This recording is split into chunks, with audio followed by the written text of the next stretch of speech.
Hey everybody, it's Bob Crossan, Senior Managing Editor for Water and Waste Digest, and throughout the month of July, we are featuring our 2020 Young Pros. So today I have with me Adam Carpenter. He is the Manager of Energy and Environmental Policy for the American Waterworks Association.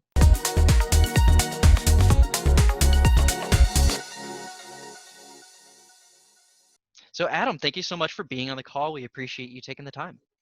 Oh, thank you, Bob. I really appreciate being here. It's very exciting. Yeah, so your career path sounds like you were balancing a lot of spinning plates. Could you talk a little bit about how you got to where you are? You were doing a lot of things all at once. Yeah, it's been a busy couple of years. Just trying to get established professionally, starting a growing family, moving a couple of times. We actually built our own house a couple of years ago.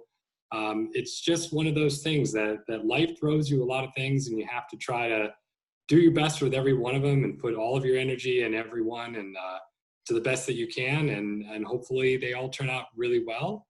Um, it's just one of those things that you work hard, you play hard, you strategize, you come up with all the plans, and hopefully it all pays off in the end. Yeah, yeah. So where did you start in the industry and how did you get to the point that you are now? Yeah, so I started I graduated from George Mason University, excuse me, John. I've graduated from three schools, and I just told you the wrong two schools. So the first one was George Washington University in 2007. That was my bachelor's in biology.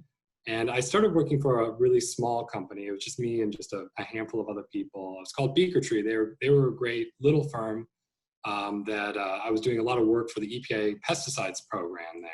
So they had a lot of technical documents, they had a lot of technical proofreading and people to take, detailed technical notes at their meetings and things like that. And that just kind of gave me some exposure to the whole, scientific regulatory nexus, right? So where all this scientific information coincides with all of this policy and regulatory information. They have to, decisions have to be made as to how you manage risks and how you assess things and how you put it all together.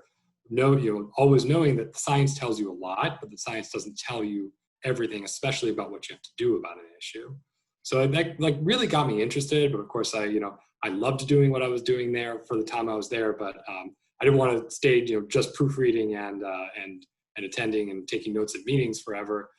So I actually enrolled at Johns Hopkins for a master's program to really get the kind of in-depth environmental science and policy, experience and details of the knowledge down, recognizing that, in the DC area, a lot of jobs really expect you to at least have a master's before you're really kind of beyond the entry level positions in the professional organizations and whatnot. So I had a really good time doing that. And during that time when I was there, I happened to be looking for, what am I going to do when I graduate? Because I kind of did the fast track 1-year master's program. And a couple of months before graduating, I was like, well, I should really start looking for figuring out what I should, where I should be going. And I happened upon a couple of different places, but one that really caught my eye, and that was a position at Battelle Memorial Institute, so also known just as Battelle. And they were looking for somebody who could kind of do environmental science work kind of across the board, right? They needed somebody that could fill in on a bunch of different projects, a bunch of different subjects. And I had a really good time kind of learning more than the basics, right? Kind of the intermediate level of, we had stuff on mercury control issues. We had stuff on Earth observations through NASA. We had stuff on the toxic chemicals regulation, the old version of TSCA. For those of you who follow TSCA, has changed quite a bit now, but the old version of TSCA, and a number of other things. But I kept coming down to, every couple of months as kind of the wind shifted and the contracts and projects began and ended, you kind of switch into something new. And I found myself realizing that the ones that had something to do with water were all really interesting. And they were consistently, even though there were different topics about it, even though they were not all that closely related, I just kept finding myself gravitating towards, I want to do more of those. And it just happens to be that through my advisor at the third school I went to, George Mason University, that my advisor was also the advisor for somebody at the American Waterworks Association. And when my advisor realized I was so interested in water, she said, hey, go talk to this guy. and get to know them and get to know a little bit about the organization. And I just happened to get lucky that a position opened up that somebody else had left, and a position opened up, and the rest is history. I've now been at AWWA for almost 8 years now, I believe. November 2011. Almost 9 years now, 8 years plus, and just really enjoying all the various different regulatory, scientific, policy issues as they relate to the water sector. Just trying to dissect them in detail and figure out, what kinds of positions we should take as an organization on all the different issues. I'm only one of a team. There's a big team of us, but I really like contributing to that, and it's invigorating every day to wake up and try to tackle some new challenge or get even further along something that we've already been working on. Yeah. Well, one of the things that you mentioned early on in that was like just your interest in like the technical side of things. And that just reminded me too that you had a background in flying airplanes or airline pilot. Could you talk a little bit about that? Like, I imagine that Yeah. technical aspect, both it like translates across verticals. Yeah, a little bit. Yeah, a little bit. It was something that right as I was kind of graduating, like in my last year of high school or last 2 years of high school, I became just absolutely obsessed with airplanes, right? Like think of like the 5-year-old who has like 1,000 model airplanes and plays with all the toys. But I was wanting to kind of play with the big toys, the real ones, right? Mm-hmm.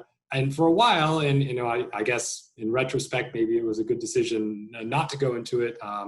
Just because the industry has changed so much since then. But at the time, I was really considering the possibility of either going to the military and becoming doing that route for flying, or becoming an airline pilot, flight instructor, airline pilot kind of thing, going that route.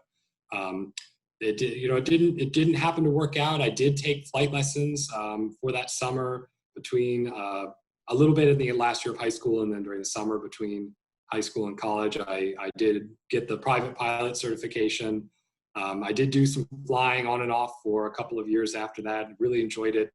I kind of grew up on the Microsoft Flight Simulator kind of thing before that. Really what inspired me along those lines. I don't regret for a minute the money spent on that. It's such an interesting, different experience. Very precision oriented. Right? If you're not pulling the right lever at the right time, if you're not lining up on the right marker on the chart or whatnot, I mean, it could be a life and death. It could turn from ordinary to life and death in just a moment. I don't regret I don't regret going through that route at all. It ended up, I ended up really liking it, but then kind of waning in interest as I really got into college more and more. But it was something that was really fun, really interesting. So I encourage anybody out there who wants to try something new, not necessarily try flying airplanes if that's not your thing, but just try something, right? And you never know how it might inspire you and might make you change your perspective on other things in life. Yeah. Well, I just think it's interesting. I feel like that technical aspect, the side of the precision and being detail oriented, all kind of coalesces, and it kind of fits into both of the roles that you've had here. So. Yeah, definitely. Yeah. So one of the things I like to ask all of our young professionals too is kind of like the next generation of worker and whatnot. How can the industry best cater to them? What are things that employers can do to entice young people to join the industry? Because obviously there's a huge number of people who are very talented who are retiring, and we'll need to find people to fill those roles. So. Yeah, that's a really tough question. There's a lot of really smart people looking into that right now. I think that just thinking about it, just communicating how exciting the water sector is. I mean, we've kind of known ourselves and referred to ourselves as the silent service, which coincidentally is also what people who are in submarines used to be called as well, or maybe still are. I always find that funny that they kind of have the same term for two totally different places.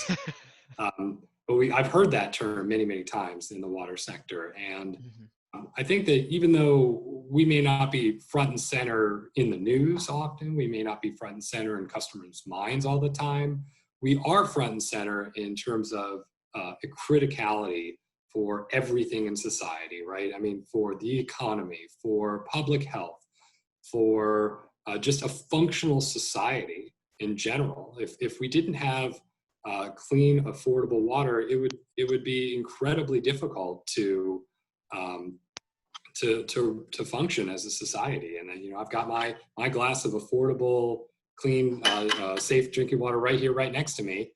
And that's something that a lot of people take for granted, and that it is an inspiring mission to make sure that that continues and is enhanced into the future, right? It may not be as obvious that it's exciting as, say, like the tech sector with, the creating the newest app or whatever it may be, but it's incredibly important. And I think that a lot of people in the, kind of in the younger generations, not just millennials, but those before and those after, are really mission driven, right? And that's making a good living and providing for your family is super important. And I'm not exempt from that at all. And none of us is exempt from that at all. But just getting up in the morning and feeling that you're doing something that's super important for the world, I think that just drives people more than a lot of people realize, and just selling that aspect of it, that we're something that's so critical and so important, and just really inspiring, that you're in a mission, that you're always, you really can consider yourself the good guy and sleep well at night knowing that you're the good guy, right? Yeah. Trying to do good for the world. Yeah, well, and you touched on something too, that it may not be as enticing as like the tech sector job for the new app, but there are new apps that are made in the water industry too. So No, it's not that's like good. That you're, is a good point. Yeah. so it's No, not like that is a you're, good point. And that, in fact, that's something that I kind of see, not just me, but lots of people in the sector see kind of moving forward over the upcoming years, right? That Mhm. this concept of smart water in various different forms, right? I've heard the term smart water. I've heard all sorts of other terms as well, but integrating more and more technology where it makes sense to, right? Not technology just for the sake of technology, but where it really does help you run the utility better, or it really does help you inform customers better, or whatever other things really need to be done. It makes complete sense. I mean, if you look, today, even just on the customer service side of the equation, right? If you look across utilities today, you see a lot more utilities where there's some sort of portal where you can log on, you can view your bills, you can see information about your usage, compare it to your neighbors, maybe not individual neighbors, but to your neighborhood or your zip code or wherever it may be, Mhm. and learn more about your water, right? And interact with your water in ways that you couldn't before. I mean, there's always, of course, still the friendly customer service folks, but most people only reach out when they need something, versus with some of this technology, it's a way to kind of engage more regularly in addition to when you just need something. Yeah. Well, that what you were talking about kind of leads into another question that I want to ask about the influence that that next generation would have on the industry. Now, I have my suspicions that digital stuff obviously is not going to go anywhere because of them. But what other things do you foresee happening to the industry as these young people get more involved? That's also a really good question. I mean, these are such big picture issues. I first of all, I agree that finding new ways to integrate technology is going to be a big part. Finding new ways to approach existing problems or problems that are growing in size is another one, right? So, the issue of affordability, for example, is a big issue, right? And it's a growing issue. Pandemic and the incredibly tragic amount of unemployment and all that's happening today. Just putting that aside, we know that water rates have been increasing faster than the rate of inflation for a long time. A lot of that is historical underfunding, and then it's a lot of right sizing of the bill. But that doesn't lessen the impact that it has on, especially on lowest income customers. And so, trying to find new and creative ways to make sure that everybody pays a fair share, and that there is this kind of true cost. The utilities are able to collect the true cost of producing water, but making sure that it's done in a fair and equitable way. I think that the younger generations are going to bring lots of really great new perspectives to that conversation, and trying to address ways. That's something that AWWA we've been actively trying to look into and gather views from many different perspectives. And I think that's one that's really ripe for more more opinions from the next generation as well. Yeah, I totally agree with you. And I think that falls in line with a lot of the younger generation values of like your role in society is to benefit those around you. So finding ways to do that equitably, like you said, is going to be something that I think is going to be really passionate for them. Absolutely. Yeah. So what the last question I wanted to leave on was, you mentioned in your questionnaire with us about the Toastmasters. Could you talk a little bit about A, what Toastmasters are, and B, how has that influenced you and your career? Yeah. So Toastmasters is a great organization. It's not the only public speaking and leadership organization out there by any means. There are lots of other ones. I encourage people to explore those too. But I did about 5-6 years of membership in Toastmasters. It's an organization where you get a small group of people together. It's a great big organization, kind of on the global, national scale. But really, where the rubber meets the road are individual meetings with kind of small groups, and you can create one in your workplace. You can create one in a club. You can create one in your community, wherever it may be, or you can join one that's already around.